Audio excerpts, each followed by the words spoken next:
District education officer এগৰাকীৰ কোনখিনি দায়িত্ব তেওঁ পালন কৰিব লাগে আৰু কোনখিনি ষ্টুডেণ্টৰ পৰা কিমান নলেকে হয় হয়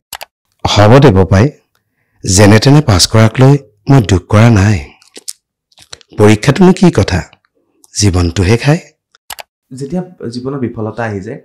ডিপ্ৰেশ্যন আহি যায় আৰু নতুন প্ৰজন্মটোৰ ডিপ্ৰেশ্যনত ডেফিনেটলি সোমাই গৈছে ডেফিনেটলি তো তাৰ বাবে কি ব্যৱস্থা গ্ৰহণ কৰিছে আপোনালোকে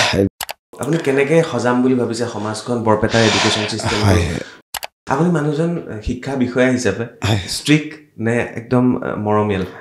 কিন্তু অকণমান স্পষ্টবাদী মানুহ মই সেইকাৰণে অলপ বেয়া পায় অকণমান মানে জুৰিন্দা টাইপ মানে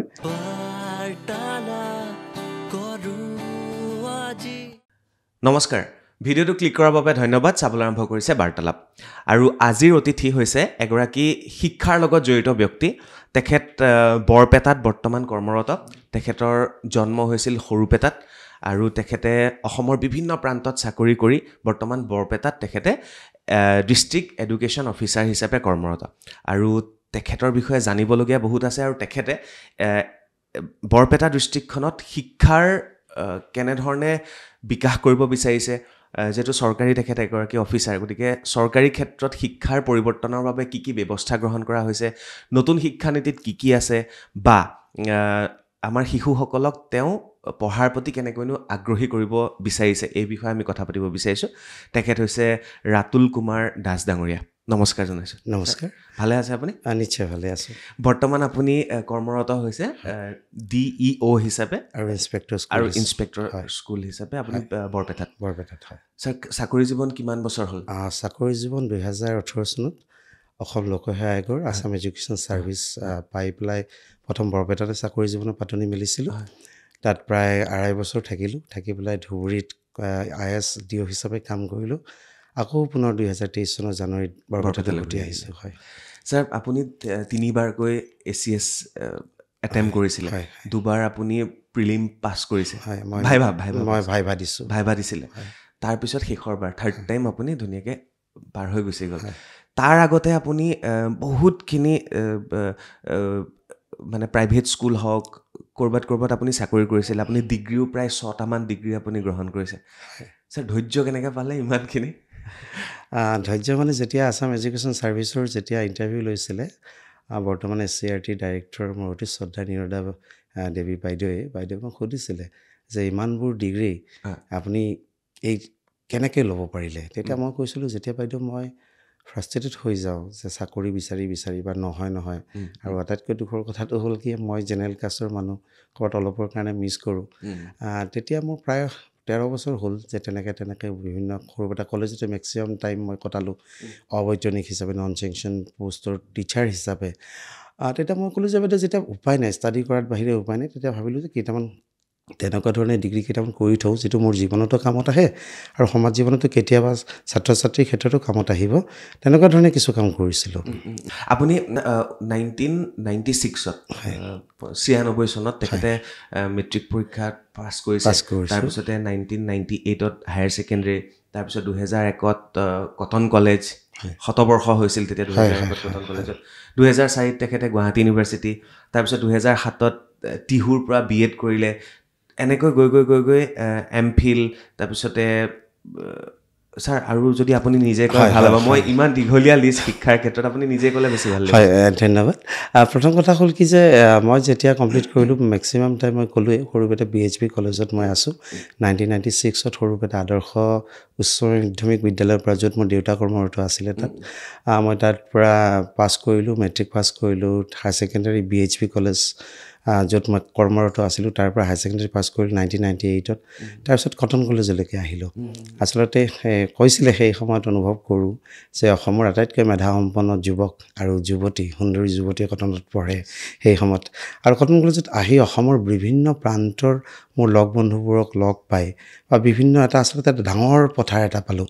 বহুত ক্ষেত্ৰত সাংস্কৃতিক ক্ষেত্ৰতেই হওক সামাজিক ক্ষেত্ৰতেই হওক বা বিভিন্ন নিজকে অকণমান কিবা লাগিল যে বহুত ডেভেলপ কৰিবলগীয়া আছে জীৱনত বহুত পঢ়িবলগীয়া আছে আৰু কটনে আচলতে মোক গোটেই জীৱনটো সলনি কৰি দিলে মোৰ চিন্তাধাৰা মোৰ ব্যক্তিত্ব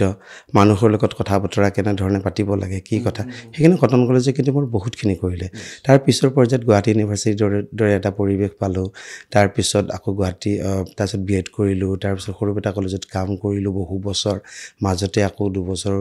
কণ্ট্ৰেকচুৱেল জব কৰিলোঁ হাইস্কুলৰ তাৰপিছত বহুতকেইটা degree post graduate diploma in higher education post graduate diploma in distance education MAd কৰিলোঁ MA ইন এডুকেশ্যন কৰিলোঁ গুৱাহাটী ইউনিভাৰ্চিটিৰ আপোনাৰ মানে কি কয় আইডলৰ পৰা তাৰপিছত আপোনাৰ MPhil কৰিলোঁ প্ৰায় 8টাকে ডিগ্ৰী তেনেকৈ এইকেইটা দিনৰ ভিতৰত কৰিলোঁ কিন্তু কথা হ'ল এনেকুৱা আপুনি যিটো কথা ক'লে APSC দুবাৰকৈ ভাইবা দিলোঁ তেতিয়া শিক্ষকৰ ঘৰৰ অৱস্থাও সিমান এটা ধৰক কিমান টনকিয়াল নহয় এটা সময়ত তেনেকুৱা আছিলে কিন্তু এইটো ক্ষেত্ৰত কিন্তু মানিবই লাগিব যে ঠিক মই যেতিয়া আছাম এডুকেশ্যন ছাৰ্ভিচ পালোঁ 2018 চনত তেতিয়া কিন্তু লাহে লাহে APSCৰ এটা সংস্কাৰ হ'ল আৰু তেতিয়া আমাৰ নিচিনা মানুহে APSCৰ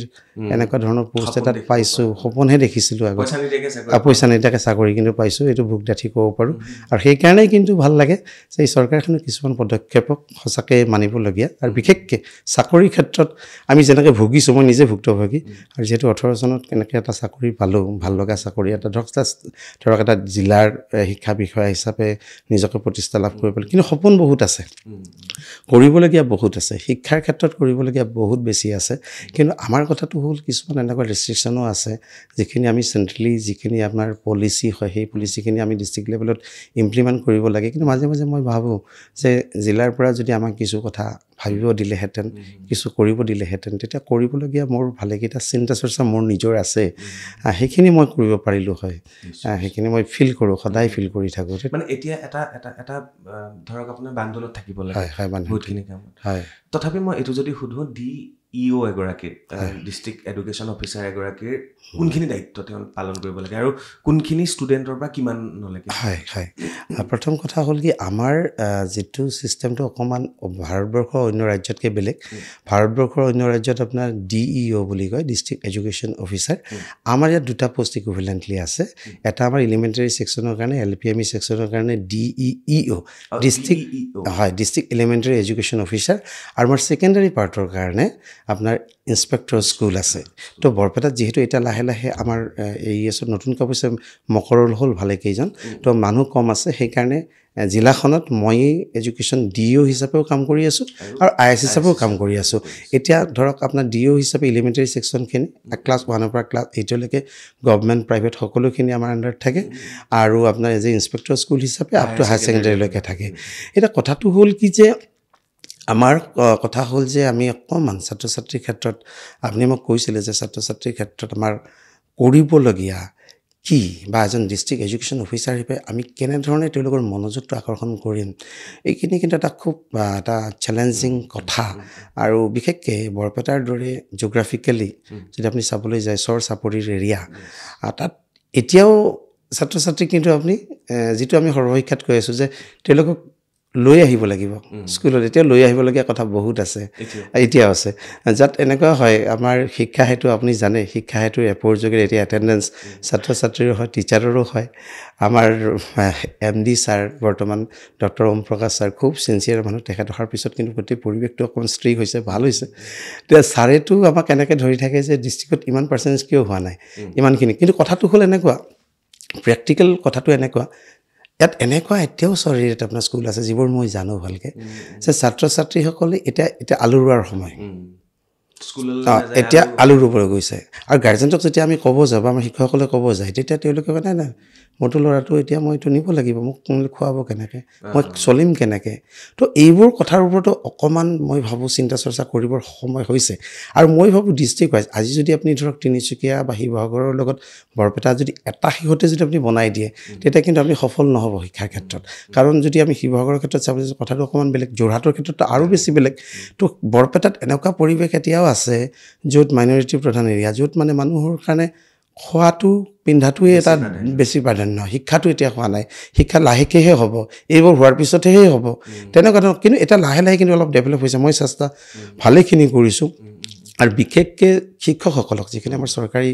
বিদ্যালয়ত চাকৰি কৰে সেই শিক্ষকসকলৰ তেওঁলোকৰ দায়িত্ব তেওঁলোকৰ কৰ্তব্যবোধ তেওঁলোকৰ যিটো একাউণ্টেবিলিটি এইটোৰ ওপৰত কিন্তু মই ভালেখিনি পৰিমাণে তেওঁলোকক ইনস্পায়াৰ কৰি আছোঁ আৰু মই ভাবোঁ অকণমান লাহে লাহে চৰকাৰী শিক্ষা ব্যৱস্থাটো কিন্তু অকণমান মাজতে যিখিনি অকণমান হৈছিলে তাতকৈ লাহে লাহে কিন্তু অকণমান ধৰক এটা লাহে লাহে খুব অকস্মাতে হোৱা নাই, লাহে লাহে কিন্তু এটা পৰিৱৰ্তনৰ ফালে গৈ আছে, ভাল পৰিৱৰ্তনৰ ফালে। অনাগত দিনত কিন্তু ভাল হ'ব মোৰ আশা। এটা প্ৰশ্ন মনলৈ আহে, শিশুসকলক জোৰ জবৰদস্তি স্কুললৈ নিয়া আৰু টিচাৰক এটেণ্ডেঞ্চ,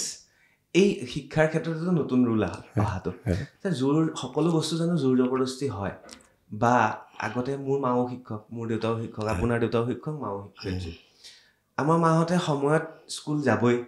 যিমান যি নহওক ৰাতিপুৱা 8টা বজাত ভাত ৰান্ধি মেলি খুৱাই মেলি আমাক পঠিয়াই হ'লেও সময়ত গৈ স্কুলত উপস্থিত হ'বগৈ, ক্লাছ কৰিব আহিব। এতিয়া মানে টিচাৰ স্কুললৈ যাব নাই, তাক লৈ এটেণ্ডেঞ্চ কিমান ফলপ্ৰসূ হৈছে? ভাল প্ৰশ্ন কৰিছে, খুব প্ৰাসংগিক প্ৰশ্ন। মই আপোনাৰ কথাৰ উত্তৰ, আপুনি যিহেতু আপোনাৰ মাৰ কথা ক'লে, মই এটা মাৰ কথা ক'ব লাগিব। মোৰ মা হিচাপে নহয়, আপুনি যদি খবৰ লয় মানে বহুতে জানে যে সৰুপেটাত মা এগৰাকী কৃতি শিক্ষয়িত্ৰী আছিলে। মোৰ ঘৰ সৰুপেটাৰ পৰা আমাৰ অৰিজিন যিটো জন্মস্থান সেইটো হৈছে ঠেকা বুলি কয়, তাৰমানে 2.5 কিলোমিটাৰ। তাত কোনো ৰাস্তা ঘাটৰ যিটো সৰুপেটাৰ পৰা উত্তৰ চাইডে যাব লাগে, ৰেল লাইন পাৰ হৈ পেলাই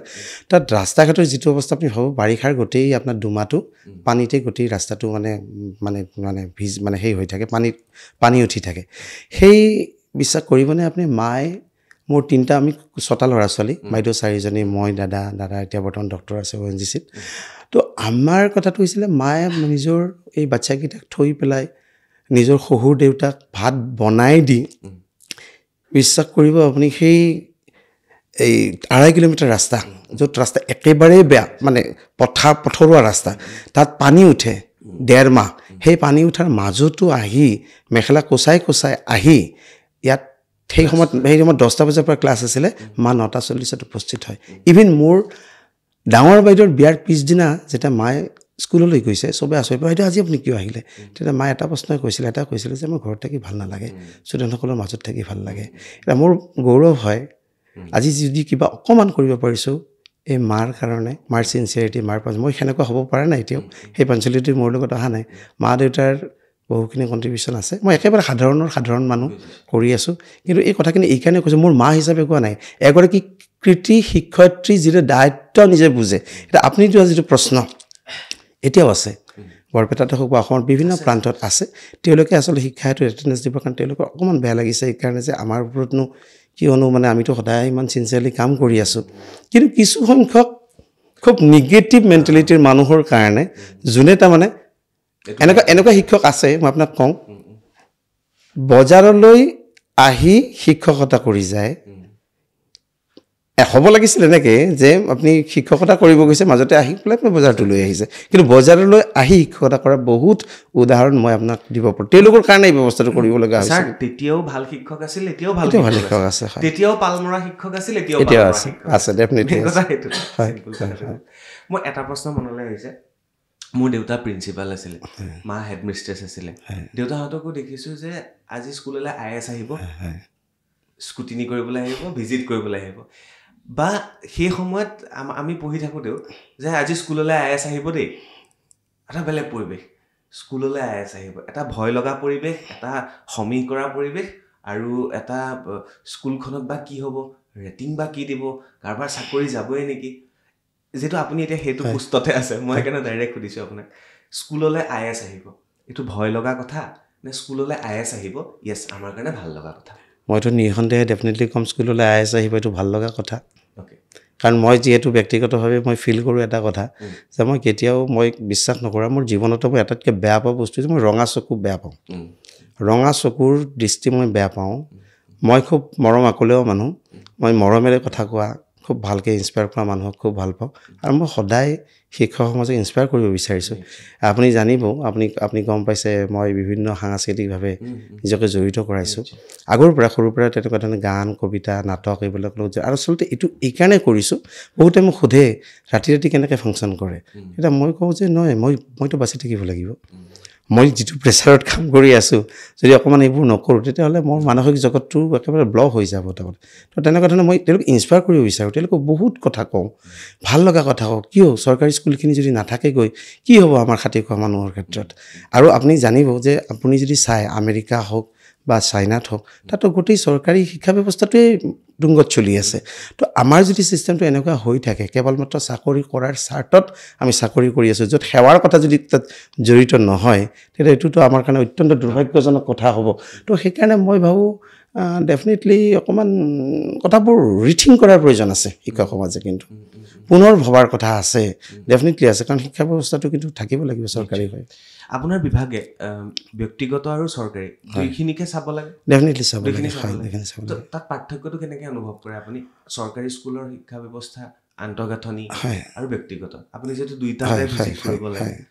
এতিয়া লাহে লাহে চাওক এতিয়া এনেকুৱা হৈছে যে লাহে লাহে আমাৰ চৰকাৰী শিক্ষা ব্যৱস্থাৰ যিটো আন্তঃগাঁথনিৰ কথা ক'লে আগতকৈ কিন্তু সেই আমি যেতিয়া ধৰক আমি LP স্কুলত পঢ়ি আছিলোঁ তেতিয়া খুব মানে আপোনাৰ স্কুলখন ভঙা ফটা এনেকুৱা আছিলে এতিয়া লাহে লাহে LP স্কুলবিলাক কিন্তু ধুনীয়া হৈছে এতিয়া চৰকাৰী ক্ষেত্ৰত ভালেখিনি ব্যৱস্থা গ্ৰহণ কৰিছে আন্তঃগাঁথনিৰ ক্ষেত্ৰত কিন্তু চৰকাৰী স্কুল লাহে লাহে বহুখিনি ডেভেলপ হ'ল কিন্তু সমস্যাটো ক'ত মই এইটোতে অকণমান সমস্যা পাওঁ ডেডিকেশ্যন এই যিটো ডেডিকেশ্যন আগৰ শিক্ষক সমাজৰ মাজত যদি আপুনি চাবলৈ যায় কিজানি 100%ৰ 80% আছিল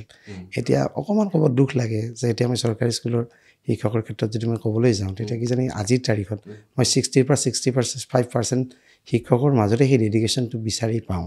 ক'ৰবাত নহয় ক'ৰবাত নাপাওঁ তেতিয়া মনত দুখ লাগে সেইকাৰণে যে আমাৰ সকলো আছে চৰকাৰী কিন্তু মোটামুটিভাৱে আমি নকওঁ আমি সদায় চৰকাৰক যদি গালি দি থাকোঁ কিন্তু চৰকাৰে কিন্তু মোটামুটিভাৱে এটা ভাল ব্যৱস্থা দিছে কিন্তু সেই মাজৰ মানুহবোৰ আমিয়ে হওক আমাৰ দৰে বিষয়াবোৰো কিছুমানে প্লাছ কিছুমান আপোনাৰ মানে শিক্ষকে যিধৰণে কাম কৰিব লাগিছিল এটা খুব নিজৰ বুলি এটা আন্তৰিকতাৰে ছাত্ৰ ছাত্ৰীসকলে নিজৰ ল'ৰা ছোৱালীৰ দৰে জ্ঞান কৰি তেওঁলোকক সকলো দিশতে ইনস্পায়াৰ কৰাৰ কাৰণে যিটো ব্যৱস্থা হ'ব লাগিছিল সেই ব্যৱস্থা কিন্তু চৰকাৰী মাধ্যমৰ কিছু সংখ্যক টিচাৰৰ মাজত নাই এইটো সঁচা কিন্তু বেচৰকাৰী ক্ষেত্ৰত আপুনি দেখিবলৈ যদি পায় তাতে অকণমান মেনেজমেণ্টৰ প্ৰেছাৰৰ কাৰণে হওক বা কিবাহৰ কাৰণে হওক নম্বৰ দিবই লাগিব যদি আপুনি নম্বৰ নাপায় আকৌ আপোনাক মানে টাৰ্মিনেট কৰি দিব এনেকুৱা ধৰণৰ ব্যৱস্থাৰ ফলতেই হওক ঠিক চাৰ্কাছৰ আপোনাৰ ৰিং মাষ্টাৰৰ মানে সেই ঠিক সিংহটোৰ দৰে কিন্তু প্ৰাইভেটত মেনেজমেণ্টৰ প্ৰেছাৰ আৰু চৰকাৰী হৈছে আমাৰ চৰকাৰী অফিচাৰৰ প্ৰেছাৰ দুইটাটো একেই বস্তু কিন্তু চৰকাৰী অফিচাৰ হ'লে কেলে ভয় নকৰে যদি প্ৰাইভেট স্কুলৰ মেনেজমেণ্টলৈ ভয় কৰে ভয় ঠিক নকৰা বুলি নকওঁ এতিয়া আপুনি যদি চাই আপুনিতো এজন অসমৰ মানে কিমান জনপ্ৰিয় সকলোৱে আপোনাক ভাল পায় কেতিয়াবা চাবচোন বৰপেটা এডুকেশ্যন ছিষ্টেমটো অকণমান মই চেঞ্জ কৰিব ওলাইছোঁ বা চেঞ্জ কৰি আছোঁ অকণমান নতুন প্ৰভাৱ এটা দেখি আৰু মই প্ৰায় ভিডিঅ' বনাই তেওঁলোকক দি দিওঁ তেতিয়া সেই বস্তু ডাইৰেক্টলি মেছেজটো টিচাৰলৈকে যায় আৰু সেই ভিডিঅ'বোৰতো কেতিয়াবা অকণমান ষ্ট্ৰিক্টলি অনুশাসনমূলকভাৱে কিছুমান কথা কওঁ আৰু কেতিয়াবা খুব বিনম্ৰভাৱে কথা কওঁ যেতিয়া তেওঁলোকে ভাল কাম কৰে তাত বিনম্ৰতাৰ অলপমান কথা চাপটো থাকে আৰু কেতিয়াবা যদি খুব ষ্ট্ৰিক্টলি ক'ব লাগে যে এডমিনিষ্ট্ৰেটৰ হিচাপে তেতিয়া কওঁ এটা কিন্তু অকণমান লাহে লাহে বিশেষকৈ মোৰ জিলাখনৰ ক্ষেত্ৰত মই ক'ব পাৰোঁ অকণমান মুভ কৰিছে ভাল দিশে হয় আপুনি বিশেষকৈ যিটো আমি পাতি আছোঁ শিক্ষাৰ কথা আপুনি দুআষাৰ একদম কম সময়ৰ ভিতৰত টিচাৰৰ কাৰণে আৰু দুআষাৰ ষ্টুডেণ্টৰ কাৰণে কৈ থৈ যাব লাগে দুটামান পৰামৰ্শ ষ্টুডেণ্টৰ কাৰণে আৰু টিচাৰৰ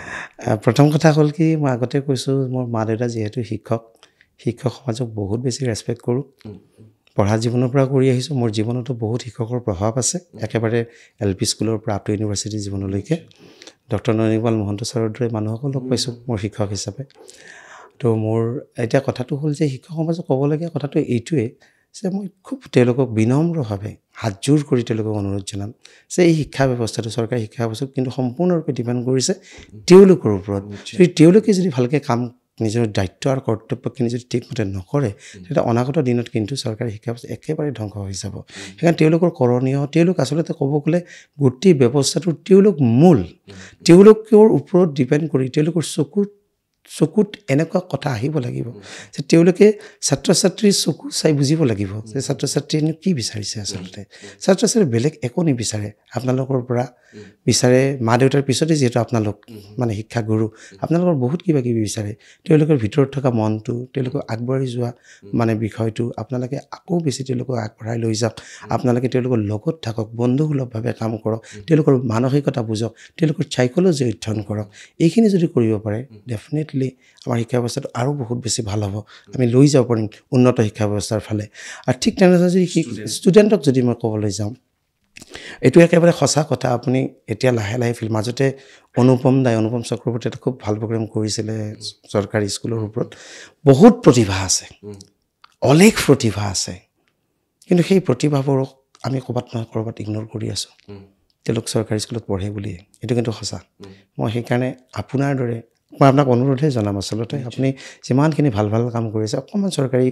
মানে বিশেষকৈ ছাত্ৰ ছাত্ৰীসকলক ইনস্পায়াৰ কৰাৰ কাৰণে আপুনি যদি কিছু কাম কৰিব পাৰে অনাগত দিনত মই বহুত সুখী হ'ম শিক্ষা বিষয়া হিচাপে আৰু ছাত্ৰ ছাত্ৰীসকলক মই এইটো কথাই ক'ম যে নিজে যি ভাল লাগে নিজৰ যিটো ভাল লাগে মনৰ পৰা যিটো ভাল লাগে সেইটো যাতে যদি কৰে তেতিয়াহ'লে কি হ'ব মানৱ সম্পদো ডেভেলপ হ'ব আৰু আমি অনাগত দিনত বিভিন্ন ফিল্ডত ক্ৰীড়াৰ ক্ষেত্ৰতে হওক সংস্কৃতিৰ ক্ষেত্ৰতে হওক বা অন্যান্য ক্ষেত্ৰত আমি এটা মানে মানৱ সম্পদ প্ৰকৃত অৰ্থত ডেভেলপ হোৱাটো পাম যেনেকৈ যদি জুবিন গাৰ্গে যদি আপোনাৰ জুবিন দাই যদি আপোনাৰ পাৰ্ট 2 কেমেষ্ট্ৰি যদি পেপাৰখন যদি ফালি নাহিলেহেঁতেন তেতিয়া কিন্তু আমি জুবিন গাৰ্গক আজি জুবিন গাৰ্গ নাপালোহেঁতেন ডক্টৰ ভূপেন হাজৰিকাই যদি গুৱাহাটী ইউনিভাৰ্চিটিৰ পষ্টটো এৰি পেলাই কলকাতা নগ'লেহেঁতেন তেতিয়া আমি নাপালোহেঁতেন তো মানুহে অকণমান ৰিস্ক ল'ব লাগিব ছাত্ৰ ছাত্ৰীয়ে কিন্তু ৰিস্ক ল'ব লাগিব এটা ভাল যদি সঁচা অৰ্থত তেওঁলোকৰ প্ৰতিভা আছে আৰু প্ৰতিভা কিন্তু থাকিলে বিকাশ হ'বই আৰু আমাৰ কিন্তু যথেষ্ট প্ৰতিভা আছে ক'ৰবাত অলপ শিক্ষক সমাজৰ আমাৰ সন্মানীয় মিডিয়াৰ পৰাও বহুখিনি আচলতে ইনস্পায়াৰ হোৱাৰ দৰকাৰ আছে তেওঁ কৰি আছে মই নকৰা বুলি কেতিয়াও নকওঁ কিন্তু আৰু অলপ কৰিলে কিন্তু ছাত্ৰ ছাত্ৰীসকল বহুত উপকৃত হ'ব তেওঁলোক আৰু আগবাঢ়ি যাব এই মাৰ্ক যিটো মাৰ্কশ্বিট বা আমাৰ মাৰ্ক যিটো নম্বৰ পৰীক্ষাৰ পিছত নম্বৰ আমি কাৰোবাক প্ৰথম স্থান দি দিলোঁ কাৰোবাক আমি 0 দিলোঁ কোনোবা 1 নম্বৰ হ'ল কোনোবা 30 নম্বৰ হ'ল তাৰপিছতে আমি 1 নম্বৰ পোৱাসকলক খুব উৎসাহ দিলোঁ ষ্টেণ্ড কৰাসকলক উৎসাহ দিলোঁ কিন্তু থাকি গ'ল সেই পিছ পৰি থকাসকল কিন্তু তেওঁলোকো সমাজৰ অংগ তেওঁলোকেও কিন্তু এটা সময়ত সমাজলৈ বেলেগ বেলেগ কামেৰে স্বীকৃতি কঢ়িয়াই আনে সমাজলৈ ভাল ভাল কাম কৰে কিন্তু কেতিয়াবা ক'ৰবাত কি হয় ষ্টেণ্ড কৰা কেইজন বাহিৰলৈ গুচি যায় আমি তেওঁলোকক অসমৰ সম্পদ হিচাপে কেতিয়াও নাপাওঁ গতিকে আমি কিয় ধৰক সেই ফেইল কৰা কেইজন বা 3rd ডিভিজন পোৱা কেইজন তেওঁলোকলৈ আমি আশা কৰিব নোৱাৰোঁ নেকি বহুত শিক্ষা বিষয় হিচাপে বহুত ভাল কথা আপুনি ক'লে বৰ সুন্দৰ প্ৰশ্ন এই প্ৰশ্নটোৰ উত্তৰ আচলতে মই এটা কবিতাৰে দি থৈ দিছোঁ নিশ্চয় আপোনাক মই কবিতাটো দিছিলোঁ আৰু বিভিন্ন সময়ত কবিতাটো ভাইৰেল হৈছিলে যোৱা জুলাই মাহত সেইটো আছিলে দাদুল দেৱকৃষ্ণ বৰুৱাৰ কবিতা পৰীক্ষাটোনো কি কথা জীৱনটোহে খায় মনত আছে মোৰ আছে ঠিক আছে মই দিছোঁ বাৰু অকণমান শুনিব যে আচলতে মূল কথাটো আপুনি কোৱা গোটেইখিনি কথা ইয়াত সোমাই আছে আচলতে এই নামঘৰত ভাওনা সভা পাতা কোনোবা ঢুকালে আত্মীয় ঢুকালে ঘৰৰ ওচৰৰ মানুহ গাঁৱলীয়া কোনোবা ঢুকালে সেয়া সৎকাৰ কৰিব যোৱা এই যে 3rd ডিভিজন পোৱা ফেইল কৰা ল'ৰাকেইটাই কিন্তু কৰি আছে এই আপুনি কোৱা সেই ষ্টেণ্ড কৰাকেইটাই কিন্তু সিহঁতে আৰু ঘূৰি চোৱা নাই গাঁওখনলৈকে কেতিয়াও মা দেউতাক নৰিয়াত পৰিলে কিন্তু এইকেইটাই চাই আছে সেইকাৰণে সেইকেইটাৰ কাৰণে এই কবিতাটো লিখিছিলোঁ আচলতে আৰু মই পঢ়িছিলোঁ দাদুল দেৱকৃষ্ণ বৰুৱাৰ কবিতাটো এনেকুৱা আছিল হ'ব দে বোপাই যেনে তেনে পাছ কৰাক লৈ মই দুখ কৰা নাই পৰীক্ষাটোনো কি কথা জীৱনটোহে খায় আখৰ নিচিনাৰ পুতেক হৈ পাছ যে কৰিলি অংক নুবুজাৰ পুতেক হৈ নম্বৰ যে গোটালি বৰ মানুহ হৈ সাজি দিব নালাগে বঙলা গাড়ী কিনি আঁতৰাব নালাগে পদূলিৰ নঙলা যিকণ আছে মাটি তাতেই কৰিবি খেতি যিকণ চেনে আছে তাৰেই বান্ধিবি আতি আতি বৰ মানুহ হ'ব নালাগে ভাল মানুহ হবি যি জান যি বুজ মানুহক ভালকৈ কবি আকাশ চুব নালাগে পুজিবি মাটিক চৰণ চুব নালাগে ভাল পাবি জাতিক হ'ব বোপাই নম্বৰ নোপোৱাৰ বাবে দুখ নকৰিবি মাটিৰ মানুহ মাটিতে থাকিবি পাঠশালাত নিশিকাখিনি জীৱনৰ পৰা শিকিবি দেখিছোঁ নহয় চকুৰ আগতে জাকত জিলিকা কেইটাই কি ফুল ফুলাইছে পাই আছোঁ নহয় বা বাতৰি বৰ মানুহ হৈ কেনেকৈ ৰাইজৰ ধন খাইছে দেশৰনো কিডাল হৈছে হাল বাবি খেতি কৰিবি নিজেও খাবি আনকো খুৱাবি নামঘৰত পাতিবি ভাওনা সভা কোনোবা ঢুকালে সাজিবি চিতা জ্ঞান ল'বলৈ আখৰ চিনিব লাগে ধন সোণ দেখোন চোৰেও গোটায় আখৰ নিচিনা বহুতে তোক মোক মানুহ বুলি নগনে বেছিকৈ জিলিকা তৰাবোৰচোন পপীয়া তৰা হৈ খহে হ'ব দে বোপাই নালাগে হ'ব তই তৰা টিকাৰ টপাসহু হৈ ঘৰতে থাকিবি নৰিয়াত পৰিলে কবিৰাজ মাতিবি আইৰৰ আখলত হেতা ধৰিবি কোনোবাই খাব কলম পিটিকি কোনোবাই খাব মাটি খচকি কোনোবাই খাব শিল ভাঙি কোনোবাই খাব আনক ঠগি কোনোবাই খাই ডেক বেচি কোনোবাই খাই জাতি বেছি, কোনোবাই খাই মূৰ বেছি। দৰকাৰ হ'লে শিল ভাঙিবি, দৰকাৰ হ'লে হালোৱা খাটিবি, তথাপি নিদিবি আনৰ ধনলৈ চকু, তথাপি নাখান্দিবি আনৰ বাখৰুৱা বুকু। পোহৰ হবি বোপাই পোহৰ, ৰ'দ হবি বোপাই ৰ'দ, চেচুকীয়া পানৰ নাই ক'তো আদৰ। হ'ব দে বোপাই, মই দুখ কৰা নাই, বুকুখন ফুলিহে উঠিছে আজি। আখৰ নিচিনাৰ পুতেক আখৰ চিনিলি, অংক নজনাৰ পুতেকে নম্বৰ গোটালি। পৰীক্ষাটোনো কি কথা বোপাই, পঢ়িলেই পাছ হ'ব পাৰি। জীৱনটোহে ঘাই, য'ত নপঢ়াকৈ দিব লাগে হাজাৰ বিজাৰ পৰীক্ষা। বাদ দে বৰ মানুহৰ চিন্তা, ভাল মানুহ হবি। বাদ দে গাড়ী ঘৰৰ চিন্তা, নাঙলৰ খুঁটিকে ধৰিবি। জানই নহয় নাঙলৰ খুঁটিত কিমান শকতি। খুব সুন্দৰ কবিতা। আৰু শিক্ষা বিষয়া ৰাতুল কুমাৰ দাস ডাঙৰীয়াই যিসকলে পৰীক্ষাত 3rd ডিভিজন পায়, যিসকলে পৰীক্ষাত ফেইল কৰে, তেওঁলোকৰ বাবে এই কবিতাটো গাই শুনালে। সঁচাকৈ অন্তৰৰ চুই যোৱা এটা কবিতা। আৰু প্ৰত্যেকজনে তেনেকৈ ভাবিব লাগে, পৰীক্ষানো কি, আমাৰ জীৱনটো বহুত পৰীক্ষা দিব লাগে, গতিকে এই সৰু সুৰা পৰীক্ষাক লৈ পেলাই বৰ বেছি ভাবিব নালাগে। ছাৰ, মই আৰু এটা প্ৰশ্ন সুধোঁ আপোনাক। যেতিয়া জীৱনত বিফলতা আহি যায়, ডিপ্ৰেশ্যন আহি যায়, আৰু নতুন প্ৰজন্মটোৰ ডিপ্ৰেশ্যনত সোমাই গৈছে, তো তাৰ বাবে কি ব্যৱস্থা গ্ৰহণ কৰিছে আপোনালোকে? তাৰ বাবে মই সদায় এটা কথা মানি আহিছোঁ, মই সদায় কৈ থাকোঁ কিছুমান কথা, যে আমি যিবোৰ কথা আমি ভাষণেৰে বক্তৃতাৰে মানুহক বুজাব নোৱাৰে, আপুনি ক'ৰবাত লিখিও বুজাব নোৱাৰে। তাত বুজাবৰ মাধ্যমটো কি? আজি যদি ডক্টৰ ভূপেন হাজৰিকাই গান নাগালেহেঁতেন, তেতিয়াহ'লে আমি তেখেতৰ কথাবোৰ ইমান ইজি, ইমান সহজভাৱে নুবুজিলোহেঁতেন। জুবিন গাৰ্গে যদি গান নাগালেহেঁতেন, তেওঁৰ সেই গানবোৰ, যিবোৰ গান আচলতে আমাৰ মন মগজুত চুই যোৱা গানবোৰ, আমাৰ কৈশোৰ জীৱন, আমাৰ যৌৱন পাৰ কৰা সেই গানবোৰ, তোৰ লগত য'ত আৱেগ জড়িত হৈ আছে, ডেফিনেটলি মানুহে আটাইতকৈ টাচ কৰে কিছুমান কথাই, গান, কবিতা, নাটক। তো মই এই ক্ষেত্ৰত আমাৰ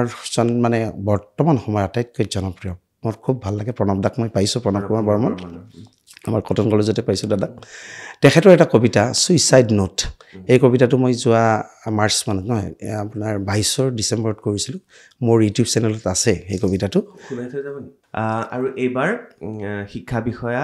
ৰাতুল কুমাৰ দাস ডাঙৰীয়াই প্ৰণৱ কুমাৰ বৰ্মনৰ এটা কবিতা আবৃত্তি কৰিব বিচাৰিছে, আৰু যিটো কবিতাত সোমাই আছে, যিসকল ছাত্ৰ ছাত্ৰীয়ে ডিপ্ৰেশ্যনত যায়, তেওঁলোকে আত্মহত্যাৰ পথ বাছি লয়। গতিকে এই কবিতাটোৰ মাধ্যমেৰে এই গোটেই কথাখিনি তাত সোমাই আছে।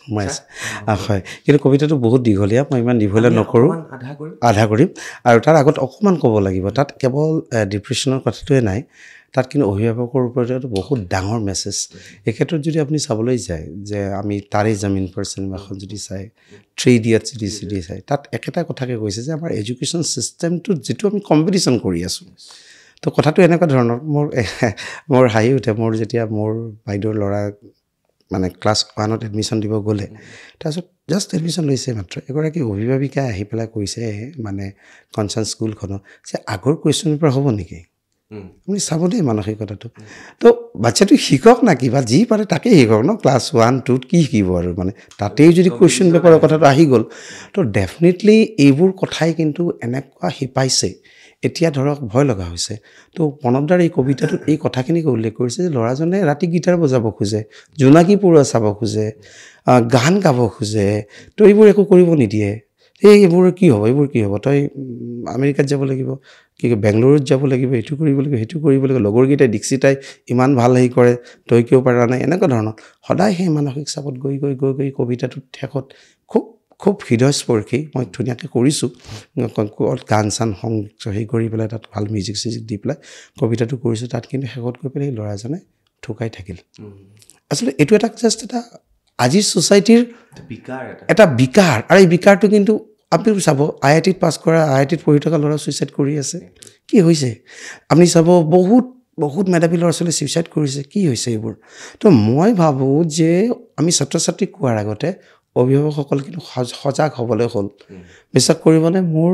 2গৰাকী ল'ৰা ছোৱালী,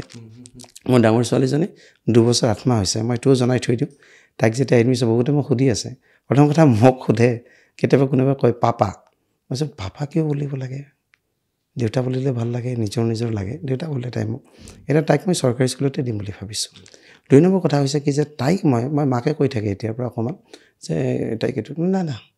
তাইকতো ডেফিনেটলি তুমি একো নকৰিবা তুমি 5-6 বছৰলৈকে তাই যেনেকৈ থাকে তেনে সেইদিনাখন অংকীয়া ভাওনা এখনত তাই উঠি পেলাই নিজে ষ্টেজত 1 ঘণ্টাত কিবা হেৰি দিছে তাই কিবা কিবি কৰিছে তো মোৰ কথাটো হ'ল কি যে মোৰ ভিউটো হ'ল এইটো যে সিহঁতক নিজৰ মতে কৰিব দিয়ক সিহঁতৰ কি ভাল লাগে কি বেয়া লাগে খালি মাত্ৰ আপুনি অবজাৰ্ভ কৰক এজন অভিভাৱক হিচাপে তাৰপিছত সেই লাইনটো দিয়কচোন ডেফিনেটলি অসমৰ ভাৰতবৰ্ষৰ ইণ্ডিয়াৰ যিমানবোৰ মানুহ আজি তেণ্ডুলকাৰৰ কথা কওক ধেমালি কথা নহয় তেণ্ডুলকাৰৰ দেউতাক কিন্তু প্ৰফেচাৰ আছিলে ক্ৰিকেটাৰ হ'ব দিছে এইটো বহুত ডাঙৰ কথা কিন্তু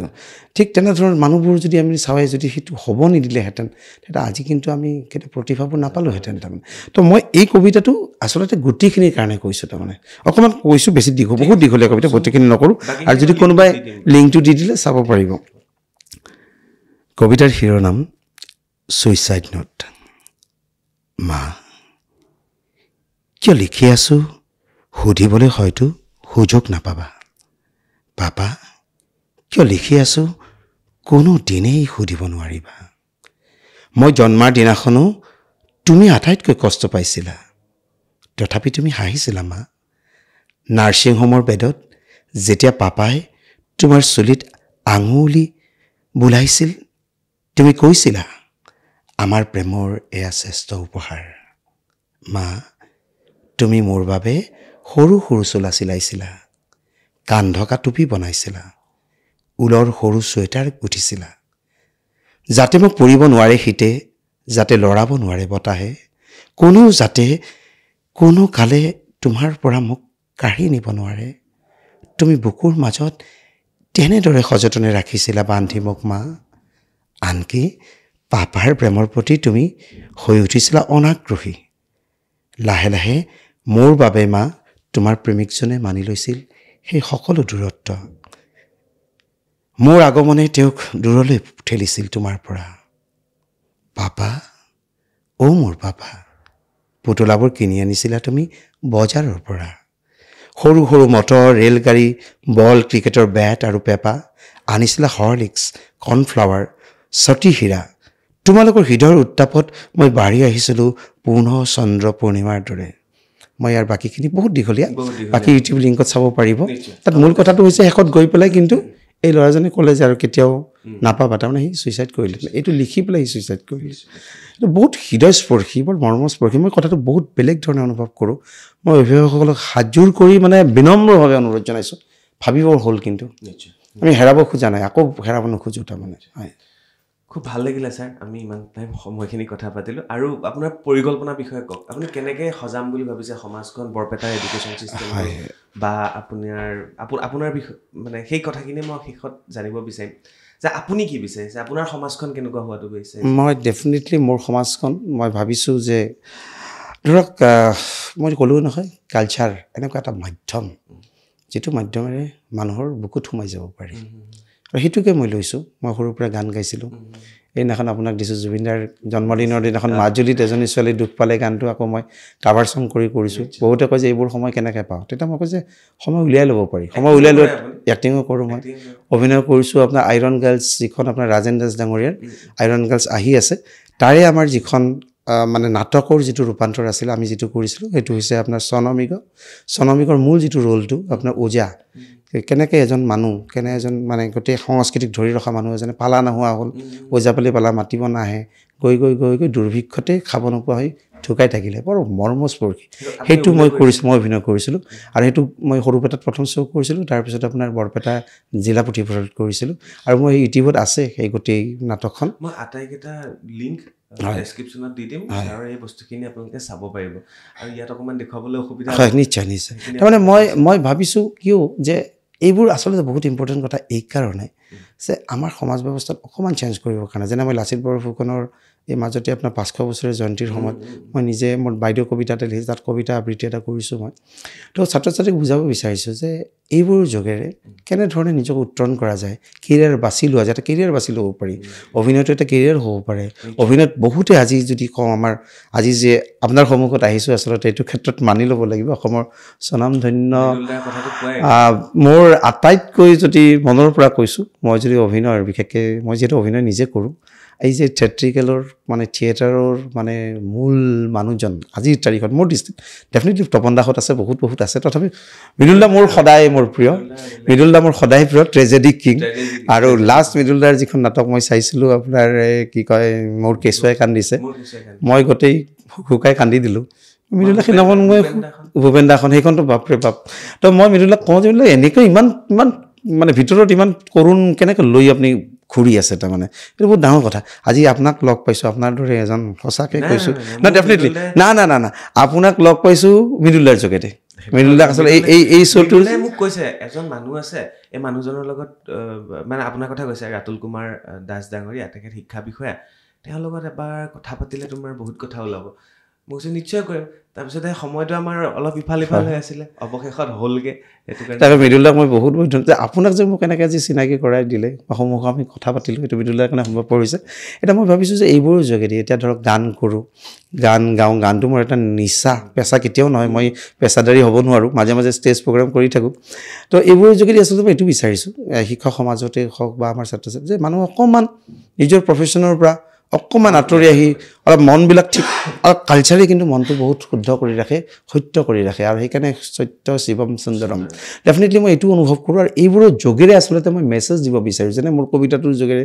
পৰীক্ষা ছিষ্টেমটোৰ ওপৰত, ছাত্ৰ ছাত্ৰীসকলৰ ওপৰত, ছুইচাইড নোটটোৰ যোগেদি অভিভাৱকৰ ওপৰত এইবোৰ মেছেজ দিব। আৰু বাকীখিনি এণ্টাৰটেইনিং কথা, যে মাজুলীৰ গান গাইছোঁ, তাৰে আগতে আপোনাৰ অনুৰাধা গানটো জুবিনদাৰ গাইছোঁ, কভাৰ চং, ভালেকেইটা কভাৰ চং কৰিছোঁ। তাৰপিছত তুচ্ছে নাৰাজ নেহি গানটো মোৰ সৰু ছোৱালীজনী, তেতিয়া তাইক 1.5 বছৰ, তাইক লৈ মই এটা কভাৰ চং কৰিছোঁ। এইবোৰ আছে।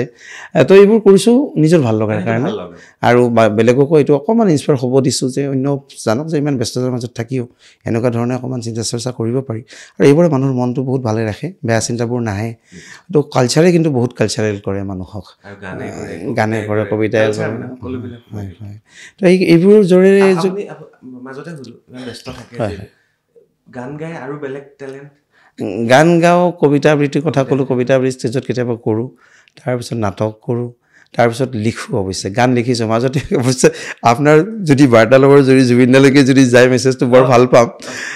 মই এটা গান লিখিছিলোঁ, তাত অহিৰ ভৈৰৱে মই গানটো সুৰ কৰিছিলোঁ ইউনিভাৰ্চিটিত থাকোঁতে। মোৰ বিৰাট হেঁপাহ।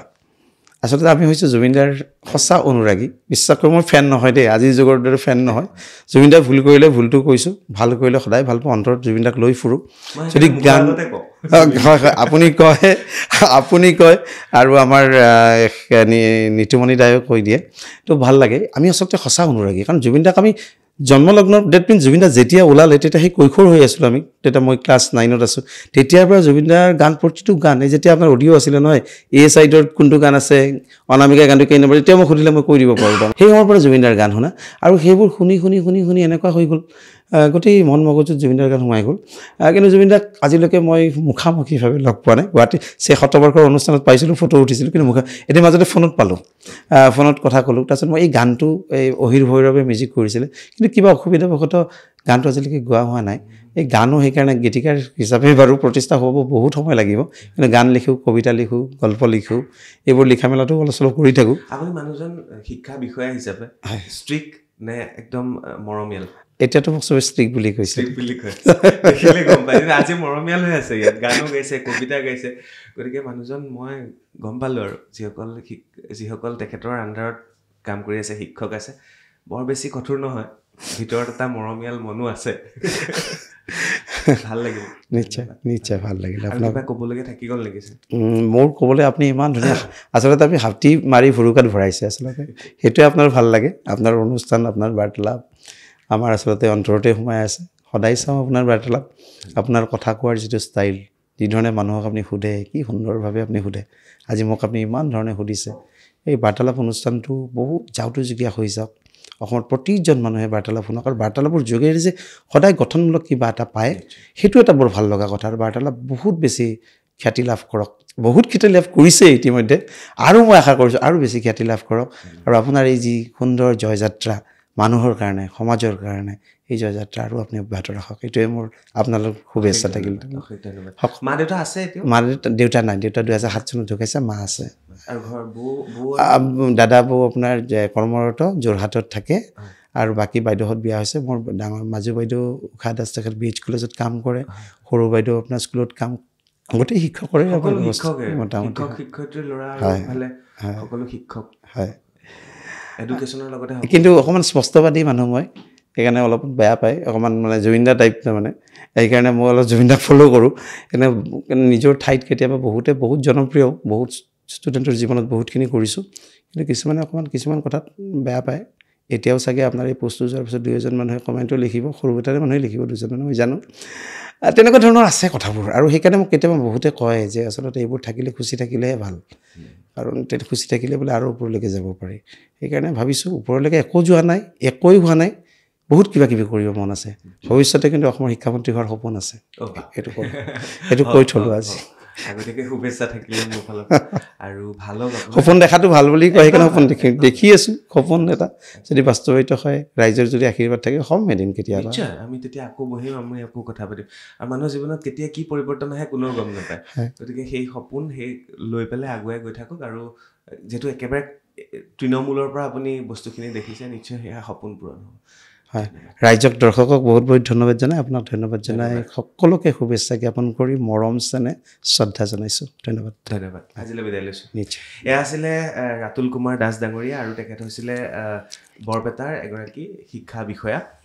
গতিকে তেখেতৰ লগত এই যিমানখিনি সময় আমি প্ৰায় 45 মিনিট সময় কথা পাতিলোঁ যথেষ্ট ভাল লাগিলে আৰু তেখেতৰ বিষয়ে জানিবলৈ পাই ভাল লাগিলে অভিভাৱক ছাত্ৰ ছাত্ৰী শিক্ষকৰ বাবে তেওঁ যিখিনি কথা কৈ থৈ গ'ল নিশ্চয় এই কথাখিনি আপোনালোকক বিশেষভাৱে প্ৰভাৱিত কৰিব বিদায় লৈছোঁ ধন্যবাদ